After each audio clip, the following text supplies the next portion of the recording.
Hello friends, पारस classes में आप सभी का बहुत बहुत स्वागत है। तो हम लोग कंटिन्यू करेंगे हमारी class basics of English grammar की। देखिए, धीरे धीरे हम लोग अपनी इंग्लिश की जो बेसिक्स क्लास है उसमें हम लोग चीज़ों को पढ़ते हुए आ रहे हैं बहुत ही बारीकी के साथ। बिल्कुल मैंने लेटर से स्टार्ट किया है, बिल्कुल जीरो लेवल से हम लोगों ने ये सीरीज़ स्टार्ट की है। डेफिनेटली अगर आपको इंग्लिश नहीं आती है, आपको ऐसा लगता है कि आपकी इंग्लिश ग्रामर बहुत वीक है, मैं कहाँ से पढ़ना शुरू करूँ या फिर मेरे को एडवांस लेवल तक कैसे इंग्लिश समझनी होगी, तो उसके लिए ये सीरीज़ बहुत ही हेल्पफुल होगी, बहुत ही इंपॉर्टेंट होगी। तो डेफिनेटली वीडियो को पूरा देखिए और वीडियो अगर अच्छी लगती है तो वीडियो को लाइक कीजिए, शेयर कीजिए, कमेंट करके बताइए कि वीडियो आपको कैसा लगा। बाकी अगर चैनल को फर्स्ट टाइम वॉच कर रहे हैं तो चैनल को सब्सक्राइब करके बेल आइकन भी प्रेस कर लीजिए, जिससे कि टाइम पर आपको नोटिफिकेशन भी मिलती रहे। इसके अलावा हम लोगों के चैनल पर आपकी हिंदी की, संस्कृत की, अदर सब्जेक्ट की क्लासेस भी अपलोडेड है।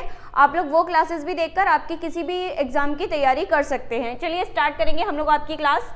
देखिए, इससे पहले मैं आपके 2 पार्ट ऑलरेडी अपलोड कर चुकी है। आप लोगों ने अगर वो नहीं देखे हैं तो आप उनको भी देखिए, ताकि जो आपकी बिल्कुल बेसिक्स है इंग्लिश ग्रामर का वो बहुत अच्छे से क्लियर हो सके। ठीक है, तो वीडियो बहुत ही हेल्पफुल होगी डेफिनेटली। चलिए शुरू करेंगे। देखिए, मैं आपको ले आई थी कि इंग्लिश ग्रामर की बिगेस्ट यूनिट होती है सेंटेंस। और सेंटेंस क्या होता है, सेंटेंस के लिए 3 बातें हम लोगों ने बहुत अच्छे से रीमेमोराइज की थी। क्या क्या थी? सबसे पहले सेंटेंस क्या होता है, सेंटेंस को हिंदी में हम लोग वाक्य कहते हैं। ठीक है, ये इंग्लिश ग्रामर की क्या है, बिगेस्ट यूनिट है। सेंटेंस में क्या होता है, सेंटेंस में कलेक्शन होता है किसका, वर्ड्स का।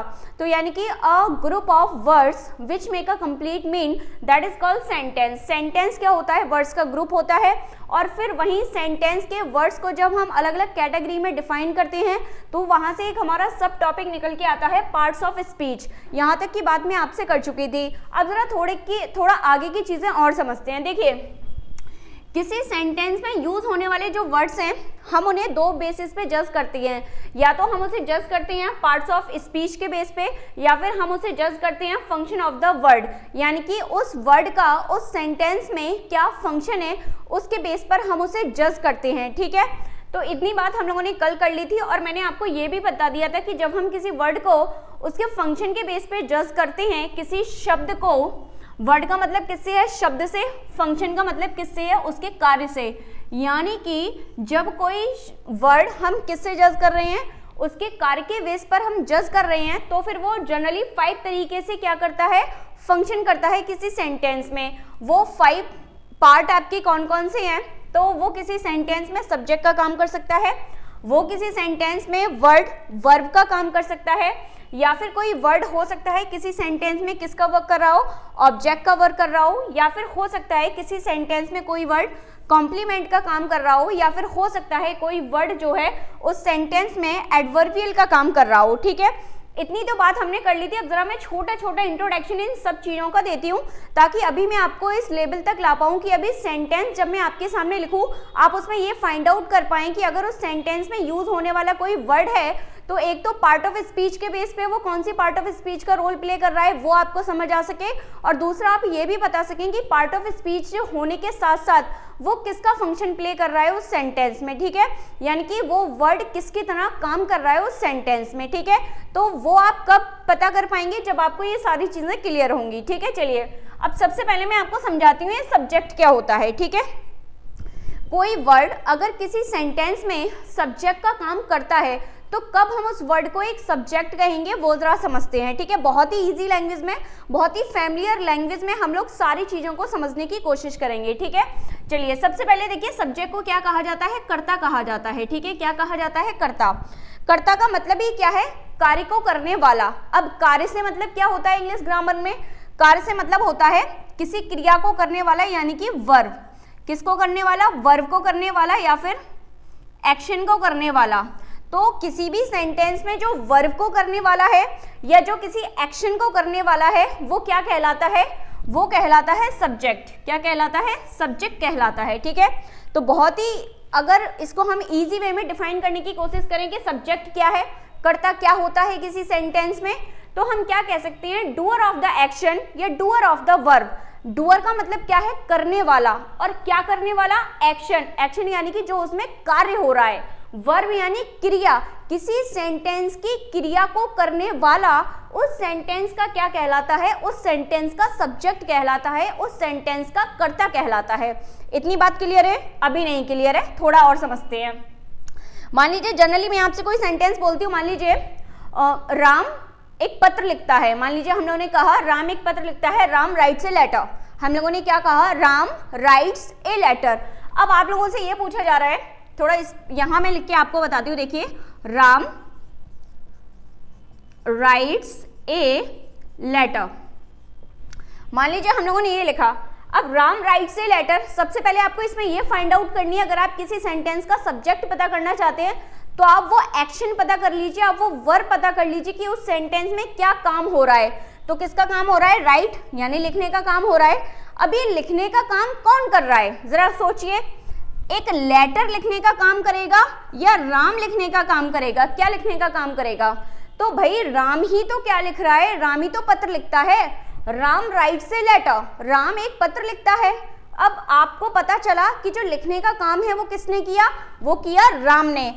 इसकी अब हम यहाँ क्या कह सकते हैं, जो इस सेंटेंस में सब्जेक्ट है वो क्या हुआ, वो लेटर हुआ या राम हुआ? तो सेंटेंस का जो सब्जेक्ट होगा वो राम होगा, क्योंकि भाई पत्र तो राम को नहीं लिखेगा, कौन लिख रहा है? लिखने का जो काम है, जो वर्ब है राइट, वो राइट वर्ब को कौन कर रहा है, कौन लिखने का काम कर रहा है, राम। तो इसलिए ये जो राम है वो इस सेंटेंस का क्या हो जाएगा, सब्जेक्ट हो जाएगा। इतनी बात क्लियर है? अभी क्लियर नहीं है, एक सेंटेंस और समझते हैं, ठीक है। मान लीजिए हम लोगों ने लिखा माई मदर कुक्स द फूड, ठीक है, माई मदर कुक फूड, चलिए कोई भी ले लेते हैं, माई मदर कुक्ड फूड, ठीक है, मेरी माँ क्या कर रही है, खाना बना रही हैं। अब यहाँ क्या हो रहा है, मेरी माँ खाना बनाती है। अब जरा देखेंगे, आपको ये बताना है कि इस सेंटेंस में भाई क्या क्या वर्ब हो रही है, क्या एक्शन हो रहा है। तो कुक्ड जो है यहाँ पे वर्ब हो रही है, खाना बनाने का काम हो रहा है, लेकिन वो जो एक्शन है, वो जो वर्ब है, कौन कर रहा है? क्या खाना कर रहा है या फिर मदर कर रही है? तो वो मदर कर रही है ना, तो वो मदर उस सेंटेंस का क्या हो जाएगी, सब्जेक्ट हो जाएगी। आई होप आपको ये समझ आया होगा कि सेंटेंस का सब्जेक्ट क्या होता है, ठीक है। इतनी बात क्लियर है? तो फर्स्ट पॉइंट क्या था, डूअर ऑफ द एक्शन या वर्ब, और डूअर ऑफ द एक्शन और वर्ब क्या होता है, वो सब्जेक्ट होता है, ठीक है। दूसरा मेन पॉइंट जो अपने को सब्जेक्ट के लिए याद रखना है कि किसी भी सेंटेंस का सब्जेक्ट टू फॉर्म्स में आपको मिलता है, वो या तो सिंगुलर हो सकता है या फिर वो प्लूरल भी हो सकता है, ठीक है। सब्जेक्ट कैसा हो सकता है, सब्जेक्ट सिंगुलर भी हो सकता है, सब्जेक्ट प्लूरल भी हो सकता है, ठीक है। इनके अलावा किसी दूसरे फॉर्मेट में आपको सब्जेक्ट नहीं मिलेगा। तीसरी बात जो अपने को ध्यान रखनी है, किसी भी सेंटेंस का सब्जेक्ट होने के लिए, बहुत ध्यान से सुनना, मोस्ट इंपॉर्टेंट थिंग है ये सब्जेक्ट के लिए, किसी भी सेंटेंस का सब्जेक्ट होने के लिए आपको कौन सा पार्ट ऑफ स्पीच होना चाहिए। अगर आप किसी सेंटेंस का सब्जेक्ट बनना चाहते हैं तो फिर हम वहाँ जो मेन पार्ट ऑफ स्पीच है वो नाउन और प्रोनाउन को यूज करते हैं। फिर से एक बात सुनेंगे, मैंने क्या कहा कि अगर किसी भी सेंटेंस का हमें सब्जेक्ट बनाना है, सब्जेक्ट लिखना है, तो हम वहाँ किस पार्ट ऑफ स्पीच का यूज करते हैं, तो फिर हम वहाँ नाउन और प्रोनाउन पार्ट ऑफ स्पीच को एज अ सब्जेक्ट की तरह यूज करते हैं। इसके अलावा कोई और पार्ट ऑफ स्पीच नहीं है जिसको हम एज अ सब्जेक्ट यूज कर पाएं। इसके अलावा अब आप देख रहे होंगे यहाँ मैंने लिखा है जीरंड और लिखा है इन्फिनेटिव। तो ये जीरंड और इन्फिनेटिव भी जब किसकी तरह वर्क करते हैं, जब ये नाउन की तरह वर्क करते हैं, तभी हम इनको क्या बना सकते हैं, तभी हम इनको किसी सेंटेंस का सब्जेक्ट बना सकते हैं। अब जीरंड क्या है अभी शॉर्ट में समझ लेंगे, आगे पूरा डिटेल डिस्कशन करूंगी मैं जीरंड और इन्फिनेटिव पे भी, बट अभी शॉर्ट में समझ लीजिए। जब वर्ब की जब वर्ब मेन वर्ब के साथ हम लोग क्या करते हैं, आईएनजी फॉर्म प्लस कर देते हैं, तो फिर वो वर्ब हमारी किसका काम करने लगती है, वो वर्ब हमारी नाउन की तरह वर्क करने लगती है, ठीक है। दूसरी बात यहाँ इन्फिनेटिव में क्या याद रखना है, जब आप टू के साथ क्या करते हैं, मेन वर्ब की फर्स्ट फॉर्म का यूज करते हैं और वो वर्क किसकी तरह करे, नाउन की तरह वर्क करे, तो फिर हम उसे किसकी तरह यूज कर सकते हैं, सेंटेंस का सब्जेक्ट हम बनाकर हम उसे यूज कर सकते हैं। आई होप इतनी बात आपको क्लियर है। सब्जेक्ट के लिए क्या, सब्जेक्ट क्या होता है, डूअर ऑफ द एक्शन या डूअर ऑफ द वर्ब, क्रिया को करने वाला कर्ता होता है, ठीक है। दूसरी बात क्या याद रखनी है, जो भी सब्जेक्ट है वो या तो सिंगुलर होता है या प्लूरल होता है। इन टू फॉर्म्स के अलावा आपको सब्जेक्ट किसी तीसरी फॉर्म में देखने के लिए नहीं मिलेगा। नेक्स्ट वन थिंग जो अपने को याद रखनी है कि सब्जेक्ट होने के लिए किसी भी टर्म को कौन सा पार्ट ऑफ स्पीच होना जरूरी है, या तो वो नाउन होगा या प्रोनाउन होगा, तभी हम उसे क्या बना सकते हैं, तभी हम उसे एज अ सब्जेक्ट की तरह यूज कर सकते हैं। आई होप ये सारी बातें आपको क्लियर होंगी। इसके अलावा सब्जेक्ट से और इंपॉर्टेंट पॉइंट बनता ही नहीं है, ठीक है। नेक्स्ट वन बात करूंगी मैं वर्ब की। अब वर्ब क्या था भाई, अब सबसे पहले यही, जैसे अगर आपको सब्जेक्ट समझ आ जाएगा, आपको ये भी समझ आ जाएगा कि वर्ब क्या होती है। देखिए यहाँ मैंने आपको अभी जस्ट पढ़ा है कि डूअर ऑफ द एक्शन या डूअर ऑफ द वर्ब, कि जो क्रिया को करने वाला है वो कौन है, करता है। अब इसी का अगर मैं थोड़ा सा आपको पलट के बात कहूँ कि ये कहूँ मैं कि जो सब्जेक्ट है वो जिस क्रिया को कर रहा है, जिस वर्ब को वो कर रहा है, जिस काम को वो कर रहा है, वही क्रिया वही काम क्या कहलाती है, वर्ब कहलाती है। क्या कहलाती है, वर्ब कहलाती है, ठीक है। फिर से एक बार सुनेंगे कि जो सब्जेक्ट है किसी सेंटेंस का, वो सेंटेंस में जो वर्ब कर रहा है, जो क्रिया कर रहा है, जो कार्य कर रहा है, वही जो क्रिया है वही कार्य है, वो क्या कहलाता है, वो सेंटेंस की वर्ब कहलाती है। इसलिए वर्ब को अगर डिफाइन किया जाए बहुत ही इजी वे में तो हम क्या कह सकते हैं, हम कह सकते हैं डूइंग वर्ड्स। डूइंग वर्ड्स या action words are called verb. Doing words यानी कि वही किए, डूइंग वर्ड्स यानी कि वही करने वाले जो वर्ड हैं, जो कार्य किया जा रहा है, तो वो जो कार्य किया जा रहा है वही डूइंग वर्ड्स जो हैं वो सेंटेंस की क्या कहलाते हैं, वर्ब कहलाते हैं, ठीक है। मान लीजिए राम राइट्स ए लेटर। अब यहाँ जो राम है वो किसका काम कर रहा है, क्या काम कर रहा था, क्या क्रिया की उसने, लिखने की। किसकी क्रिया की, लिखने की। तो ये जो लिखने की क्रिया है, यही जो राइट वर्ड है, ये आपका उस सेंटेंस की क्या कहलाएगी, वर्ब कहलाएगी। आई होप इतनी बात आपको क्लियर है कि जो कर्ता सेंटेंस में जो काम करता है, जो क्रिया करता है, उस कार्य करने को, उस क्रिया वाले वर्ड को ही हम क्या कहते हैं, वर्ब कहते हैं, ठीक है। अब यहाँ भी एक कॉन्सेप्ट समझेंगे, किसी भी सेंटेंस में जो वर्ब यूज होती है वो टू फॉर्म्स में हम यूज कर सकते हैं कोई भी वर्ब, या तो वो सिंगुलर होती है या फिर वो प्लूरल होती है, ठीक है। अब सब्जेक्ट और एक वर्ब का बड़ा तगड़ा क्या है, एक एग्रीमेंट है, जिसका एक पूरा एक चैप्टर होता है सिंटैक्स, जिसे हम कहते हैं सब्जेक्ट वर्ब एग्रीमेंट। तो यहाँ से एक पॉइंट और अपने को ध्यान रखना है कि जब सिंगुलर सब्जेक्ट आएगा तो उसके साथ क्या आती है, सिंगुलर वर्ब आती है, और अगर प्लूरल सब्जेक्ट होगा तो वो अपने साथ में क्या लेती है, प्लूरल वर्ब लेती है। बट ये दोनों एक दूसरे से डिफर है, यानी कि क्या डिफरेंस है, जरा वो भी यहीं समझ लो। यानी कि वर्ब कब सिंगुलर होगी और सब्जेक्ट कब सिंगुलर होगा, जरा वो समझ लीजिए। अभी मैं आपसे बात कर रही हूँ कि आपका सब्जेक्ट कैसा होना चाहिए, सिंगुलर होना चाहिए, और सिंगुलर सब्जेक्ट के साथ वर्ब कैसी आनी चाहिए, सिंगुलर आनी चाहिए। तो सब्जेक्ट हमारा सिंगुलर कब होता है, जब हम उसके साथ में एस या ईएस या आईईएस प्लस नहीं करते, तब वो हमारा सब्जेक्ट कैसा रहता है, तब सब्जेक्ट हमारा सिंगुलर रहता है। लेकिन अगर वर्ब के सिंगुलर होने की बात की जाए तो फिर आपने देखा होगा, भी जस्ट ही मैंने एक सेंटेंस लिखा था यहाँ पे, मान लीजिए my mother gives a notebook to me, ठीक है। My mother gives a notebook to me. अब माई मदर के बाद मैंने क्या यूज किया, गिव्स लगाया। अब आपने देखा मैंने यहाँ क्या जोड़ा, एस, क्या जोड़ा, एस। और जबकि एस जोड़ने के बावजूद भी ये जो वर्ब है वो किसका रोल प्ले कर रही है, वो रोल प्ले कर रही है सिंगुलर वर्ब का। यानी कि क्या समझ आया, तो समझ ये आया कि जब हमें सब्जेक्ट सिंगुलर बनाना है तो उसके साथ में एस, ईएस या आईईएस नहीं जोड़ना है, और जब वर्ब को सिंगुलर बनाना है तो हमें जरूरत के अकॉर्डिंग या तो एस या ईएस प्लस करना होगा, किसमें, वर्ब में, तब जाके वो वर्ब कैसी होती है, सिंगुलर होती है, ठीक है। और यही प्लूरल सब्जेक्ट और प्लूरल वर्ब की बात की जाए तो क्या कॉम्बिनेशन होता है, अगर आपको सब्जेक्ट प्लूरल करना है, क्या सब्जेक्ट अगर क्या करना है, प्लूरल करना है, तो आपने को क्या करना पड़ेगा, वहाँ एस या ईएस या और भी टर्म्स हैं जो हमें ऐड करनी होती हैं सब्जेक्ट को प्लूरल बनाने के लिए। लेकिन अगर वर्ब हमें प्लूरल यूज करनी है तो फिर वहाँ एस या ईएस को ऐड नहीं करना होता। इतनी बात अपन को पता होनी चाहिए, ठीक है। आई होप इतनी बात आपको क्लियर है कि वर्ब कब सिंगुलर होती है, जब उसमें एस या ईएस जुड़ता है, और सब्जेक्ट कब प्लूरल होता है, जब उसमें एस या ईएस जुड़ती है, और वर्ब में जब एस या ईएस जुड़ती है तो वो सिंगुलर हो जाती है, और जब सब्जेक्ट में एस या ईएस जुड़ता है तो वो प्लूरल हो जाता है, ठीक है। चलिए अब जरा आगे बढ़ेंगे। दूसरी बात, वर्ब में अभी इतना ही ध्यान रखिए, बाकी जो वर्ब के टाइप्स हैं या फिर और क्या क्या बातें हैं जब वर्ब का डिटेल चैप्टर डिस्कस करेंगे।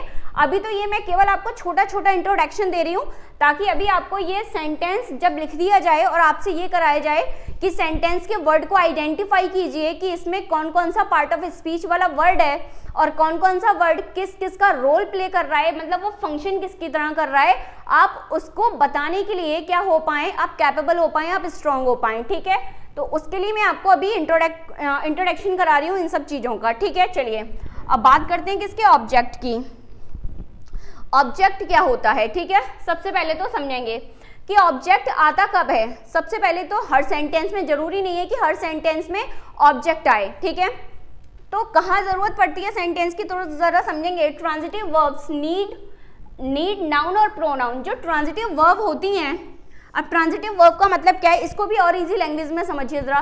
ट्रांजिटिव वर्ब, ट्रांजिटिव में एक वर्ड छुपा है ट्रांसफर। ठीक है, यानी कि ऐसी वर्ब जिनको ट्रांसफर होने के लिए, जिनको अपना मीनिंग कंप्लीट करने के लिए किसकी नीड होती है, किसकी जरूरत होती है, किसी नाउन या प्रोनाउन की जरूरत होती है। एक बार फिर से सुनेंगे मेरी बात, ऐसी ट्रांजिटिव वर्ब यानी कि ऐसी वर्ब जिनको ट्रांसफर होने के लिए, जिनको अपना मीनिंग कंप्लीट करने के लिए क्या चाहिए, नीड होती है किसी नाउन और प्रोनाउन की, और उसी नाउन और प्रोनाउन को क्या कहा जाता है, उसी नाउन और प्रोनाउन को ऑब्जेक्ट कहा जाता है। क्लियर है? जब ट्रांजिटिव वर्ब को अपना मीनिंग कंप्लीट करने के लिए किसी दूसरे किसी नाउन या प्रोनाउन की नीड होती है, तो उसी नाउन और प्रोनाउन को हम क्या कहते हैं, ऑब्जेक्ट कहते हैं, क्योंकि वो क्या कर रहा है, वो उस ट्रांजिटिव वर्ब का मीनिंग कंप्लीट करता है। ठीक है, इतनी बात आपको क्लियर है? तो ऑब्जेक्ट, अब जो ऑब्जेक्ट होने का रोल जो प्ले करता है, यानी कि ऑब्जेक्ट होने का जो फंक्शन प्ले करता है, वो कौन कौन सी पार्ट ऑफ स्पीच करती है, वो भी आपके नाउन और प्रोनाउन करती है। ठीक है, कौन सी part of speech role play करती है ऑब्जेक्ट होने का, नाउन और प्रोनाउन। ठीक है, इतनी बात क्लियर है? दूसरी बात यहाँ पे जान लेंगे अभी शॉर्ट में कि जो आपका ऑब्जेक्ट होता है वो कितने टाइप का हो सकता है, 2 टाइप का होता है। ठीक है, एक होता है डायरेक्ट ऑब्जेक्ट, एक होता है इनडायरेक्ट ऑब्जेक्ट। ठीक है, ऑब्जेक्ट के कितने टाइप होते हैं, 2 टाइप होते हैं, डायरेक्ट ऑब्जेक्ट और इनडायरेक्ट ऑब्जेक्ट। डायरेक्ट ऑब्जेक्ट को आप ऐसे समझ सकते हैं कि जब भी किसी वर्ब को ट्रांसफर होने के लिए एक नॉन लिविंग नाउन या प्रोनाउन की नीड होती है, तो वहां तो उस ऑब्जेक्ट को हम क्या कहेंगे, नॉन लिविंग कहेंगे या फिर डायरेक्ट ऑब्जेक्ट कह सकते हैं। और वहीं अगर क्या हो, किसी ट्रांजिटिव वर्ब को एक लिविंग नाउन या प्रोनाउन की नीड हो, तो उस लिविंग नाउन या प्रोनाउन को हम क्या कहते हैं, इनडायरेक्ट ऑब्जेक्ट कहते हैं। ठीक है, एक एग्जांपल के थ्रू जरा समझ लेते हैं क्या डायरेक्ट और क्या इनडायरेक्ट आपका ऑब्जेक्ट होता है। चलिए जरा समझ लेंगे।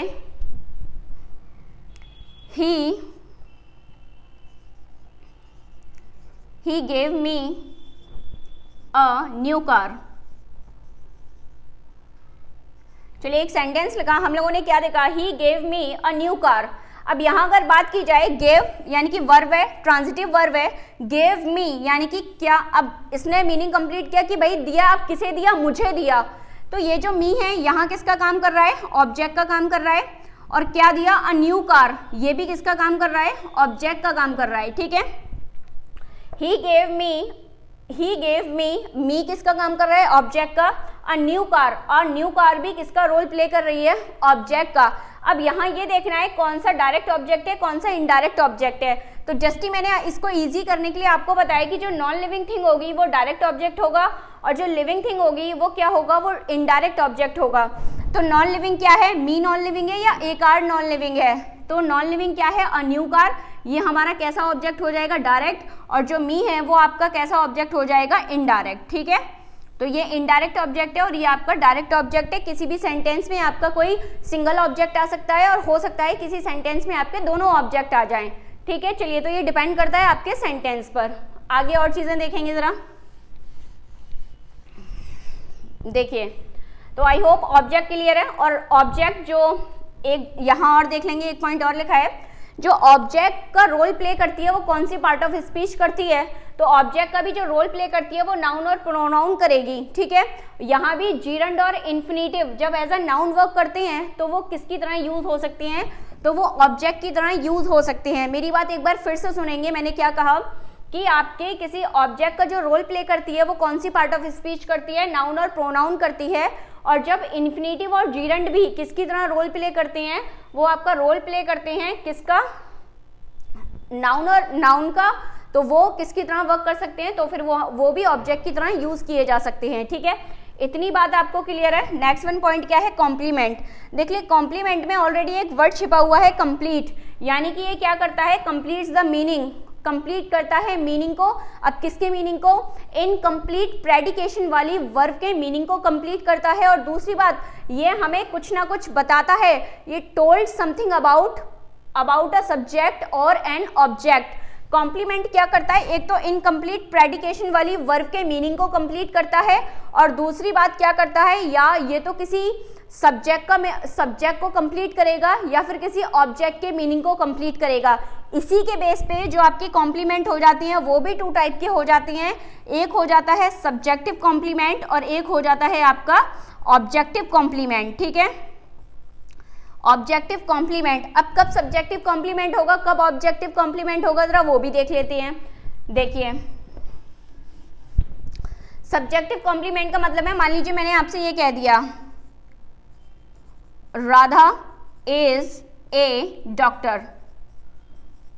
अब यहां क्या हो रहा है, राधा इज। अब राधा इज यानी कि ये जो वर्ब है, ये लिंकिंग वर्ब है। अभी थोड़ी और चर्चा करेंगे थोड़ा कॉम्प्लीमेंट के बारे में डिटेल में, बस अभी मैं ये समझा दूं कहाँ सब्जेक्टिव कॉम्प्लीमेंट है, कहाँ ऑब्जेक्टिव कॉम्प्लीमेंट है। ठीक है, तो राधा इज ए डॉक्टर। अब ये ए डॉक्टर किसके लिए आया है, राधा के लिए ही तो आया है भाई। राधा क्या है, राधा एक डॉक्टर है। तो जब कॉम्प्लीमेंट किसको डिफाइन करे, जब कॉम्प्लीमेंट सब्जेक्ट के लिए यूज हुआ हो, सब्जेक्ट को कंप्लीट करने का काम करे, तो वहां जो कॉम्प्लीमेंट कहलाएगा वो क्या कहलाएगा, वो आपका सब्जेक्टिव कॉम्प्लीमेंट कहलाएगा। ठीक है, और ऑब्जेक्टिव कॉम्प्लीमेंट कब होता है जरा देख लेते हैं। हमने सेंटेंस यूज किया कि he called him a liar. मान लीजिए हम लोगों ने क्या कह दिया, he called him a liar. अब मान लीजिए ही कॉल्ड हिम, अब उसे यानी कि जो हिम है वो क्या था, उस सेंटेंस का ऑब्जेक्ट था, और हमने उसे क्या कहा, अ लायर कह दिया। यानी कि जब उसे अ लायर कह दिया तो वो क्या हो गया, वो जो अ लायर है किसको डिफाइन कर रहा है, वो उस सेंटेंस के ऑब्जेक्ट को डिफाइन कर रहा है। इट मीन्स कि जो वो लायर वर्ड है वो क्या हो जाएगा, वो ऑब्जेक्टिव कॉम्प्लीमेंट हो जाएगा। ठीक है, क्या हो जाएगा, ऑब्जेक्टिव कॉम्प्लीमेंट हो जाएगा। तो इस तरीके से कॉम्प्लीमेंट आई होप क्लियर है, क्या होता है कॉम्प्लीमेंट। नेक्स्ट वन पार्ट होता है एडवर्बियल। एडवर्बियल को जरा मैं अलग से एक पार्ट इसका अपलोड करूंगी, उसमें डिफाइन करूंगी, क्योंकि एडवर्बियल और कॉम्प्लीमेंट को बहुत अच्छे से समझना जरूरी है। ठीक है, तो आई होप इतनी चीजें आपको क्लियर हैं कि क्या होता है फंक्शन ऑफ द वर्ड, कैसे कैसे हमें समझना है कि कोई वर्ड जो है वो किसकी तरह से फंक्शन करता है। ठीक है, अब जरा दूसरा पार्ट समझेंगे इसका कि पार्ट्स ऑफ स्पीच, यानी कि जब कोई वर्ड किसी पार्ट्स ऑफ स्पीच का रोल प्ले करता है तो कब हम उस पार्ट ऑफ स्पीच को फाइंड आउट करेंगे कि वो कौन सा पार्ट ऑफ स्पीच वाला वर्ड है। तो जरा समझेंगे सारे पार्ट ऑफ स्पीच के बारे में, थोड़ी थोड़ी बात जानेंगे, जिससे कि एक नॉर्मली हम ये फाइंड आउट कर सकेंगे कि जो आने वाला वर्ड है सेंटेंस में वो किस पार्ट ऑफ स्पीच का रोल प्ले कर रहा है। ठीक है, जैसे कि अगर बात की जाए नाउन की, इन सबको मैं डिटेल डिस्कस करूंगी इन सबको, लेकिन वो अपलोडेड होंगी डिफरेंट वीडियो, और उनमें सबकी डिटेल्ड हम लोग क्या करेंगे, डिस्कशन करेंगे, और बिल्कुल जीरो लेवल से लेके हम लोग एडवांस लेवल तक की बात करेंगे। बस अभी जरा सा मैं इंट्रोडक्शन दे दूं। ठीक है, देखिए नाउन क्या होता है, नाउन होता है नेमिंग वर्ड्स, यानी कि नाउन क्या है, किसी भी चीज का अगर कोई नाम है तो वो क्या है, वो इंग्लिश ग्रामर में नाउन है। चाहे वो विजिबल हो, इनविजिबल हो, कैसी भी चीज हो, अगर आप उसको देख पा रहे हैं, आप उसको टच कर पा रहे हैं, आप उसको नहीं भी देख पा रहे, आप उसको नहीं भी टच कर पा रहे, तो भी हर कंडीशन में वो क्या है, वो नाउन है। इसलिए नाउन को डिफाइन करने के लिए बहुत ही इजी आपको क्या याद रखना है, naming words are called noun. ठीक है, प्रोनाउन क्या होता है, देखिए अभी मैं शॉर्ट में बता रही हूँ, मैं फिर से एक बार बोल रही हूँ, इनका जब मैं आपका particular her parts of speech का एक सेपरेट वीडियो बनाऊंगी तो बहुत अच्छे से हम लोग चर्चा करेंगे इन सब के ऊपर। ठीक है, प्रोनाउन क्या होता है, words in place of noun, यानी कि प्रोनाउन वो वर्ड्स होते हैं जो क्या करते हैं, एक तो नाउन की रिपीटेशन को खत्म करते हैं, और दूसरी बात नाउन वर्ड को हटाकर उसके प्लेस पर यूज होने वाले वर्ड्स क्या कहलाते हैं, वो आपके वर्ड कहलाते हैं प्रोनाउन। यानी कि pronoun is a word that use in the place of a noun. Okay, I hope इतना क्लियर है कि प्रोनाउन क्या है। प्रोनाउन वे शब्द हैं जो किसी संज्ञा के स्थान पर प्रयोग किए जाते हैं या संज्ञा की बारंबारता को दूर करने के लिए प्रयोग किए जाते हैं। ठीक है, नेक्स्ट में देखेंगे वर्ब। तो वर्ब को हम लोग डिफाइन कर ही चुके हैं, एक्शन वर्ड और doing words are called verb. उसके बाद देखेंगे एडजेक्टिव और एडवर्ब, दोनों को एक साथ समझ लीजिए। एडजेक्टिव और एडवर्ब दोनों क्या हैं, दोनों ही आपके क्वालिफाइंग वर्ड्स हैं, मॉडिफाइंग वर्ड्स हैं। क्या करते हैं, विशेषता बताते हैं। ठीक है, अब किस किस की विशेषता बताते हैं जरा वो समझेंगे। जब अगर एडजेक्टिव आया है तो वो क्वालिफाई करेगा, वो विशेषता बताएगा किसकी, नाउन की और प्रोनाउन की। ठीक है, एडजेक्टिव को क्या कहा जाता है, विशेषण। यानी कि जब नाउन और प्रोनाउन की कोई क्वालिटी बताएगा, जब नाउन और प्रोनाउन को कोई क्वालिफाइंग करेगा, मॉडिफाई करेगा, उसकी विशेषता बताएगा, तो विशेषता बताने वाला वर्ड क्या कहलाएगा, एडजेक्टिव कहलाएगा। ठीक है, एडजेक्टिव वो क्वालिफाइंग वर्ड्स हैं जो किसकी विशेषता बताते हैं, जो नाउन और प्रोनाउन की विशेषता बताते हैं। ठीक है, अगला देखेंगे एडवर्ब क्या था। एडवर्ब भी आपके क्वालिफाइंग वर्ड्स हैं, बट डिफरेंस है, एडजेक्टिव और एडवर्ब में डिफरेंस है। एडवर्ब कब होगा, जब वो क्वालिफाइंग वर्ड्स किसकी विशेषता बताएंगे, जब एडजेक्टिव को क्वालिफाई किया जाए, वर्ब को क्वालिफाई किया जाए और एडवर्ब को क्वालिफाई किया जाए, तब वो वर्ड हमारा क्या कहलाएगा, एडवर्ब कहलाएगा। ठीक है, यानी कि जब कोई शब्द क्या करे, जब कोई शब्द एडजेक्टिव को क्वालिफाई करे या वर्ब को क्वालिफाई करे या एडवर्ब को क्वालिफाई करे, तो उस वर्ड को हम क्या कहते हैं, उस वर्ड को हम एडवर्ब कहते हैं। ठीक है, अगला देखेंगे प्रेपोजिशन। प्रीपोजिशंस क्या होते हैं, प्रीपोजिशंस भी आपके वो वर्ड्स हैं, उनको हम क्या कहते हैं, रिलेटिंग वर्ड्स कहते हैं। रिलेटिंग वर्ड्स का मतलब क्या है, इनको हिंदी में कहा जाता है संबंध बोधक। ये जो आपके वर्ड होते हैं रिलेटिंग वर्ड, वो किसी नाउन या प्रोनाउन का सेंटेंस के किसी अनदर वर्ड के साथ क्या बताती हैं, रिलेशन क्रिएट करती हैं, रिलेशन बनाती हैं, उनको क्या कहा जाता है, उनको प्रीपोजिशंस कहा जाता है। ठीक है, कंजक्शंस देख लेंगे। कंजक्शंस को कहा जाता है संयोजक, यानी कि ये कंजक्शंस क्या करते हैं, कंजक्शंस इनको क्या कहा जाता है, इनको ज्वाइनिंग वर्ड्स या कनेक्टिंग वर्ड्स कहा जाता है। क्या कहा जाता है, ज्वाइनिंग वर्ड्स या कनेक्टिंग वर्ड्स। ये क्या करते हैं, या तो ये सेम पार्ट ऑफ स्पीच को कनेक्ट करते हैं, या फिर ये सेम फ्रेज को कनेक्ट करती हैं, या फिर इनसे क्लॉज कनेक्ट किए जाते हैं। तो इनका काम क्या होता है, ये कनेक्ट करते हैं, या तो सेम पार्ट ऑफ स्पीच को कनेक्ट करेंगे, नाउन को नाउन से, जैसे राम एंड श्याम, तो एंड जो है वो क्या है, वो कंजक्शन है, इस तरीके से। बाकी देखेंगे इंटरजेक्शन। इंटरजेक्शन क्या है, वर्ड्स हैं, कैसे वर्ड्स हैं, एक्सप्रेस सडन फीलिंग्स, जो क्या करते हैं, सडन फीलिंग्स को एक्सप्रेस करते हैं।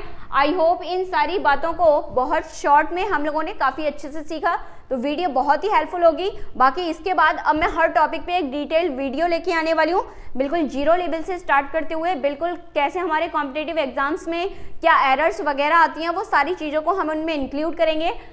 आपको अगर वीडियो पसंद आई है तो वीडियो को लाइक कीजिए, वीडियो को शेयर कीजिए, और अगर चैनल को सब्सक्राइब नहीं किया है तो चैनल को ज़रूर सब्सक्राइब कर लीजिएगा। बाकी कमेंट करके ज़रूर बताइए कि वीडियो आपको कैसी लगी, और अगर आप लोग इंटरेस्टेड हैं इस सीरीज़ को कंप्लीट करने के लिए तो आप ज़रूर वीडियो को लाइक और कमेंट करके बताइए, तो हम लोग कंटिन्यू ज़रूर करेंगे। ठीक है, thank you so much once again.